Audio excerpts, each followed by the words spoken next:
আপনাদের সম্মুখে কালামে পাক থেকে সূরা হজের 27 নম্বর আয়াত তেলাওয়াত করেছি। রাসূল আকরাম সাল্লাল্লাহু আলাইহি ওয়াসাল্লামের অসংখ্য হাদিস থেকে বুখারী শরীফের 1521 নম্বর হাদিস তেলাওয়াত করেছি। আলোচিত আয়াত এবং হাদিসকে সামনে রেখে সংক্ষিপ্ত পরিসরে হজের বাস্তব প্র্যাকটিক্যাল কিছু আমল সম্পর্কে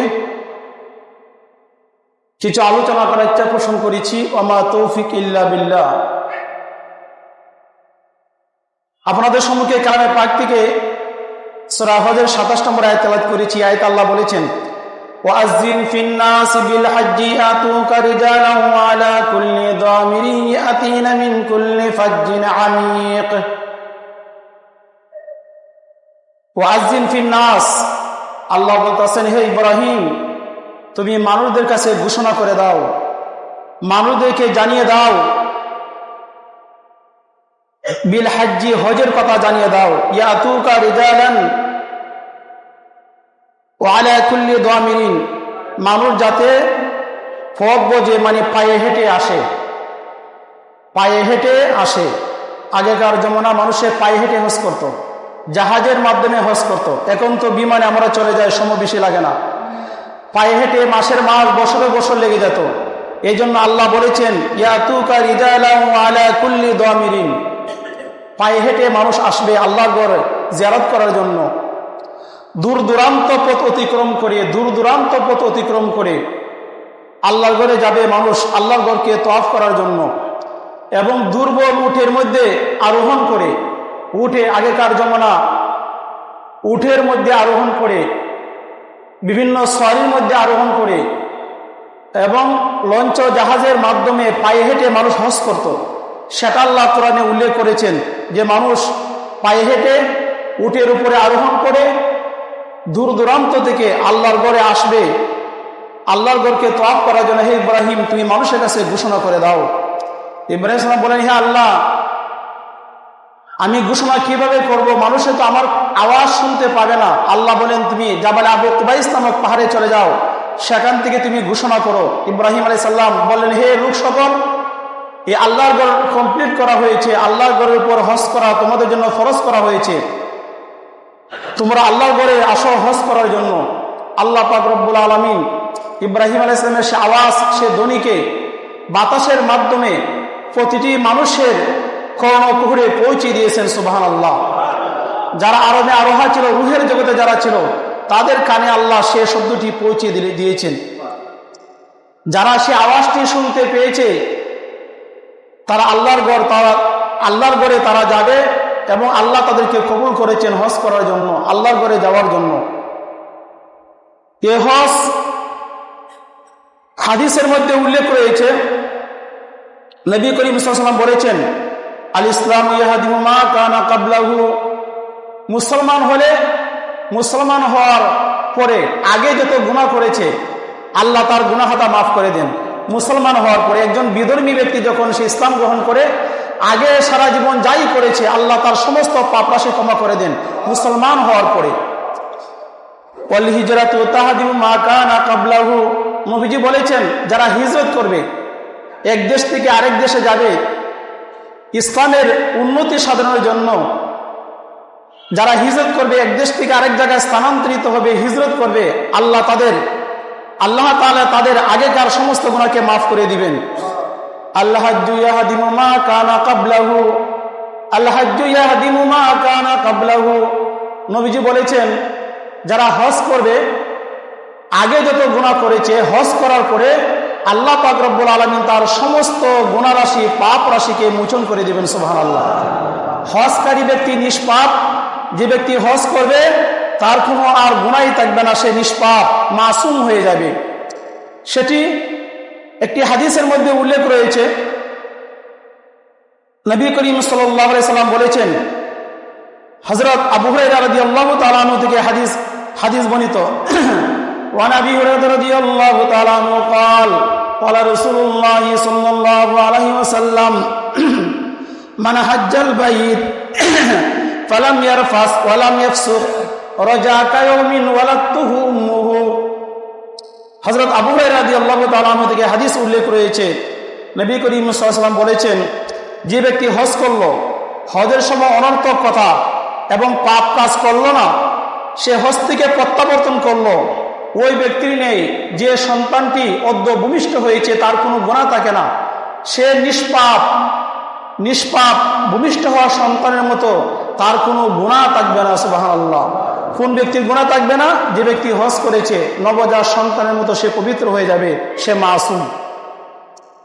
যারা হজ করবে, হাজী সাহেবগণ হলেন আল্লাহর মেহমান। আল্লাহর মেহমান হলেন হাজী সাহেবগণ। যারা হজ করবে তাদের বিনিময় কি? আল্লাহ হাজ্জুল মাবরুর জাযাউ ইল্লাল জান্নাহ। হজে মাবরুর, তার বিনিময় হলো জান্নাত। জান্নাত ছাড়া আর কিছু নয়। হজের বিনিময় কি? জান্নাত। যে সমস্ত হাজী সাহেবগণ হজ করবে তাদের গুনাহ মোচন করা হবে। তারা আল্লাহর কাছে যে দোয়া করবে সে দোয়া আল্লাহ কবুল করবেন। তাদের কাছে যারা দোয়া চাইবে তাদের দোয়া আল্লাহ কবুল করবেন। এই যারা হজ করবে তাদেরকে দারিদ্রতা আক্রমণ করবে না, তারা অভাবী হবে না। এবং আজ পর্যন্ত এমন কোনো প্রমাণ পাওয়া যায় না যিনি হজ করেছেন হাজী সাহেব তিনি ভিক্ষা করেন। অর্থাৎ আল্লাহ পাক রব্বুল আলামিন তাকে সচ্ছল অবস্থা রাখবেন, মানুষের দ্বারস্থ হতে হবে না, হাত পাততে হবে না যিনি হজ করবেন। কিন্তু আল্লাহ সম্পদ দিয়েছেন, টাকা পয়সা দিয়েছেন, সে হজ করেনি, সামর্থ্য সে হজ করেনি, তার সম্পদ শেষ হয়ে যেতে পারে, সে একবারে সম্পদ বিলীন হয়ে যেতে পারে, সে ফকির হয়ে যেতে পারে। কিন্তু যদি হজ করে আল্লাহ পাক তার সম্মানকে বজায় রাখবেন। এ হজ এমন একটি বিষয়, হজ শব্দের অর্থ হলো নিয়ত করা, ইচ্ছা করা। হে আল্লাহ, তোমার ঘর তওয়াফ করার জন্য, তোমার বাড়িতে যাওয়ার জন্য আমি নিয়ত করেছি, আল্লাহ তুমি আমার হজকে তুমি সহজ করে দাও। হজ মানে নিয়ত। আপনার টাকা পয়সা নেই, আপনি আজ থেকে আজমবিল জজ পাক্কা নিয়ত করেন যে আমি আগামী বছর আমি হজে যাব। আপনি নিয়ত করেন, আল্লাহ পাক রব্বুল আলামিন আপনার নিয়তকে পূর্ণ করবেন। আপনার ব্যবসা নেই, বাণিজ্য নেই, দোকানপাট নেই, আপনি হজের নিয়ত করেন। এমন অনেক প্রমাণ রয়েছে, হজ করেছে, দেশে আসছে, ব্যবসা বাণিজ্য দিয়েছে, তার ব্যবসা ব্যবস্থা হয়ে গেছে, ব্যবসার মধ্যে উন্নতি হয়েছে, তার জীবনের মধ্যে পরিবর্তন ঘটেছে হজের মাধ্যমে। আপনার নতুন একটি জীবন অধ্যায় শুরু হয়ে যাবে হজের মাধ্যমে। সেখানে সোনার মক্কা, সোনার মদিনা না গেলে বোঝা যাবে না। এই জন্য আজ থেকে নিয়ত করুন যে আমি আল্লাহর ঘরকে আমি তওয়াফ করব, আল্লাহর ঘরে আমি যাব। হাদিসে উল্লেখ আছে, নবীজি বলেছেন রমজান মাসে যে উমরা, রমজান মাসে যে ব্যক্তি উমরা করবে একটা হজের নেকি পাবে। সুবহানাল্লাহ। রমজান মাসের মধ্যে উমরা করলে হজের নেকি। আর উমরা যারা বড় হজ করতে পারেন নাই, যাদের টাকা পয়সা আর্থিক সমস্যা রয়েছে, উমরা করার নিয়ত করেন। উমরা করতে তো তেমন টাকা পয়সা লাগে না, উমরা নিয়ত করেন। উমরা নিয়ত করেন, তাহলে আল্লাহর ঘর আপনি জিয়ারত করতে পারবেন, তওয়াফ করতে পারবেন, সাফা মারা সাই করতে পারবেন, সবকিছু দেখে আসতে পারবেন। আল্লাহ আপনার মনের আশাকে পূর্ণ করবেন। হজ হলো বাস্তব কিছু প্র্যাকটিক্যাল কথা বলি। হজ হলো 5 জায়গা 5 দিনে 9টি কাজ করাকে হজ বলে। 5টি জায়গা 5টা দিনে 9টা কাজের নাম হলো হজ। 5 জায়গা মধ্যে একটি হলো মিনা। মিনা 1 নম্বর, 2 নম্বর হলো আরাফা, 3 নম্বর হলো মুজদালিফা, 4 নম্বর হলো জামরাত, 5 নম্বর হলো বাইতুল্লাহ। এই 5টি জায়গা এবং 5টা দিন। জিলহজ মাসের 8 তারিখ, 9 তারিখ, 10 তারিখ, 11 তারিখ, 12 তারিখ, এই হলো 5 দিন। অর্থাৎ 5 জায়গা 5 দিনে 9টা কাজ। 9টা কাজ হলো, 9টা কাজের মধ্যে 3টা হলো ফরজ। 3টা কাজ হলো ফরজ। একটি হলো ইহরাম বাঁধাটা ফরজ, আরাফাতের মধ্যে অবস্থান করাটা ফরজ, এরপরে তওয়াফে জিয়ারতটা ফরজ। আর 6টা হলো ওয়াজিব। মুজদালিফা, পাথর মারা, কোরবানি করা, মাথা মুন্ডন করা, সাফা মারা সাই করা আর বিদায় তওয়াফ, এই হলো 9টা কাজ, 5 জায়গা 5 দিনে 9টা কাজ করাকে হজ বলে। 5টি জায়গা হলো মিনা। 1 নম্বর হলো মিনা। মিনা কোনটি? মিনা হলো যেখানে হাজী সাহেবগণ তাবু গাড়েন, তাবু গেতে যেখানে অবস্থান করেন, এখানে 5 ওয়াক্ত নামাজ আদায় করেন। এই মিনা ময়দানে অবস্থান করতে হয়, সেখানে জামাতে নামাজ আদায় করতে হয়।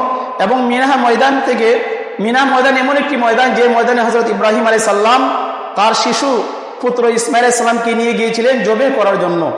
এই মিনা ময়দান, এটা হলো মিনা ময়দান। এই মিনা ময়দানে অবস্থান করা হলো সুন্নত। আরাফা, আরাফা এমন একটি ময়দান যে ময়দানটা অবস্থান করাটা হলো হজ। নবীজি বলেছেন আল হাজ্জু আরাফা, আল হাজ্জু আরাফা। আরাফাতে অবস্থান করাটা হলো হজ। আরাফার ময়দান, আরাফা শব্দের অর্থ পরিচয়। হযরত আদম আলাইহিস সালাম আর হাওয়া আলাইহিস সালামের পরিচয় হয়েছিল এই আরাফাতের ময়দানে। আরাফার পাশে মসজিদে নামিরা, নামিরা একটা পাহাড়ের নাম। এই মসজিদে নামিরা, এখানে নবীজি বিদায় হজের তাবু গেড়েছিলেন, এখানে নামাজ আদায় করেছিলেন, অবস্থান করেছিলেন মসজিদে নামিরা। এখানে একটি মসজিদ নির্মাণ করা হয়েছে মসজিদে নামিরা। এবং তার পাশে হলে জাবালে রহমত, একটি পাহাড়, যে পাহাড়ে দাঁড়িয়ে নবী করিম সাল্লাল্লাহু আলাইহি সাল্লাম আজবা নামক উটের মধ্যে দাঁড়িয়ে ভাষণ দিয়েছিলেন, বিদায় হজের ভাষণ। 1.25 লক্ষ সাহাবায়ে কেরামকে সম্মুখে রেখে তিনি ভাষণ দিয়েছিলেন। তখন সূরা মায়েদার 2 নম্বর আয়াত নাযিল হয়েছিল, আল-ইয়াওমা আকমালতু লাকুম দীনাকুম ওয়া আতমামতু আলাইকুম নি'মাতি ওয়া রাযীতু লাকুমুল ইসলামা দীনা। আমি তোমাদের জন্য আল-ইয়াওমা আকমালতু লাকুম দীনাকুম, দ্বীনকে তোমাদের জন্য পরিপূর্ণ করে দিলাম। আল-ইয়াওমা আকমালতু লাকুম দীনাকুম ওয়া আতমামতু আলাইকুম নি'মাতি, আমার নিয়ামতকে তোমাদের জন্য পরিপূর্ণ করে দিলাম, ইসলামকে তোমাদের জন্য ধর্ম হিসাবে নির্ধারণ করে দিলাম। এই আয়াতটি নাজিল করা হলো, নাজিল হলো নবীজির উপরে। এই আয়াতটি নাজিল হওয়ার পরে নবী করিম সাল্লাল্লাহু আলাইহি সাল্লাম 81 দিন এই পৃথিবীতে বেঁচে ছিলেন। এরপরে তিনি ইন্তিকাল করলেন। 63 বছর বয়সে এই দুনিয়া থেকে তিনি চলে গেলেন, ওফাত লাভ করলেন নবী করিম সাল্লাল্লাহু আলাইহি সাল্লাম। নবী করিম সাল্লাল্লাহু আলাইহি সাল্লাম 3 জায়গা ভাষণ দিয়েছিলেন, বিদায় হজের ভাষণ 3 জায়গা দিয়েছিলেন। মসজিদে নামিরা ভাষণ দিয়েছিলেন, জাবালে রহমত যে পাহাড় সেখানে নবীজি ভাষণ দিয়েছিলেন।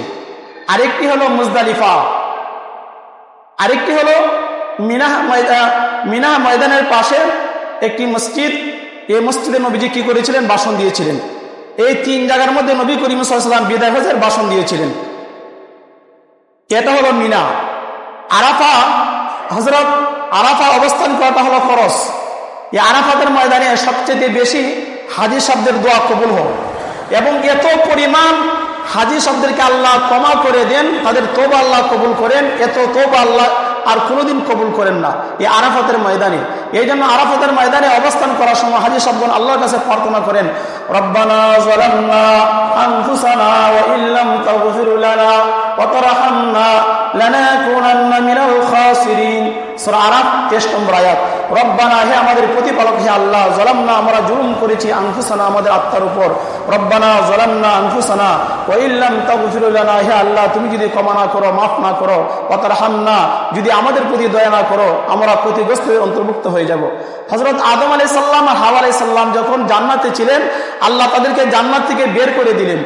350 বছর কান্নাকাটি করার পরে আরাফাতের ময়দানে তাদের পরিচয় হয়েছিল আদম আলাইহিস সালাম, হাওয়া আলাইহিস সালাম। আর হযরত আদম আলাইহিস সালাম আর হাওয়া আলাইহিস সালাম আল্লাহর কাছে সে প্রার্থনা করেছিলেন, রব্বানা যালামনা আনফুসানা ওয়া ইল্লাম তাগফির লানা ওয়া তারহামনা লানাকুনান্না মিনাল খাসিরিন। আল্লাহ পাক রব্বুল আলামিন আদম আলাইহিস সালাম এবং হাওয়া আলাইহিস সালামের দোয়াকে কবুল করেছিলেন। এরপরে মুজদালিফা। মুজদালিফা কেন? আরাফাতের ময়দান থেকে মুজদালিফা অবস্থান। মুজদালিফা হলো খোলা মাঠ, যেখানে কোনো সামিয়ানা নেই। এই মুজদালিফা অবস্থান করাটা হলো ওয়াজিব। এই মুজদালিফা মাঠে হযরত আদম আলাইহিস সালাম আর হাওয়া আলাইহিস সালাম এখানে রাত্রি যাপন করেছিলেন, ঘুমিয়েছিলেন। এবং এই জন্য মুজদালিফার মাঠে যখন হাজী সাহেবগণ যান, এত একটা ঘুম ধরেন, এক ঘুমে রাত একবারে ফয়ে যায়, মানে রাত্র ভোর হয়ে যায় এক ঘুমে।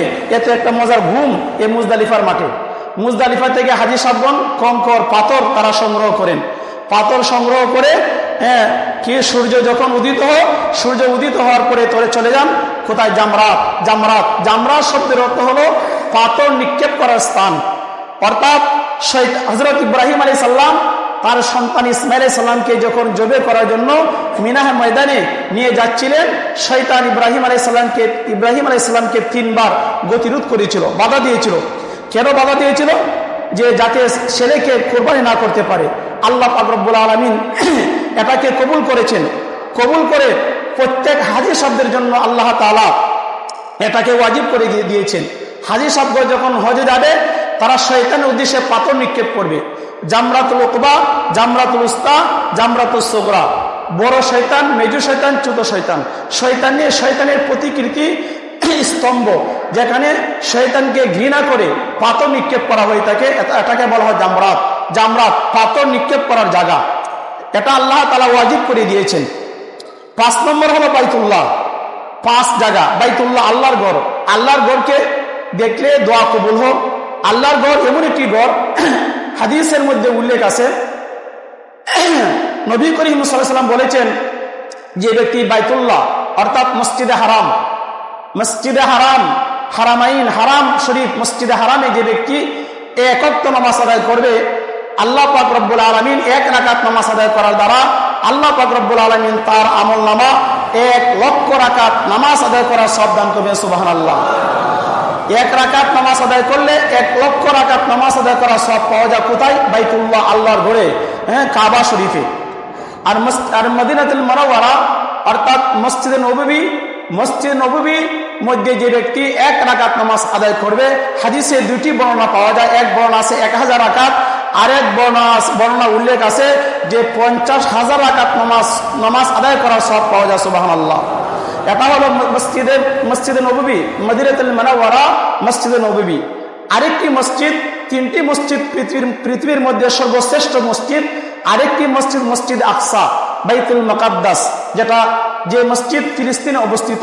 হযরত সুলাইমান আলাইহিস সালাম যে মসজিদ নির্মাণ করেছেন, মসজিদ আকসা মধ্যে বা বাইতুল মুকাদ্দাসে যে ব্যক্তি 1 রাকাত নামাজ আদায় করবে, আল্লাহ পাক রব্বুল আলামিন তার আমলনামা 500 রাকাত নামাজ আদায় করার সব দান করবেন। সুবহানাল্লাহ। এই বাইতুল্লাহর মধ্যে যাওয়া 5 জায়গা। মিনা, 1 নম্বর মিনা, আরাফাতের ময়দান, 3 নম্বর মুজদালিফা, 5 নম্বর জামরাত, 4 নম্বর জামরাত, 5 নম্বর বাইতুল্লাহ। এই 5 জায়গা, এবং এই 5টি জায়গা এবং 5 দিনে, জিলহজ মাসের 8 তারিখ থেকে হজের কার্যক্রম শুরু হয়ে যায়। 8 তারিখ থেকে 8, 9, 10, 11, 12 এই 5 দিন হলো হজের মূল কার্যক্রম। এই হজের মূল কার্যক্রম শুরু হওয়ার আগে আপনার অনেক কাজ আছে, আপনি এই কাজগুলো করতে পারেন।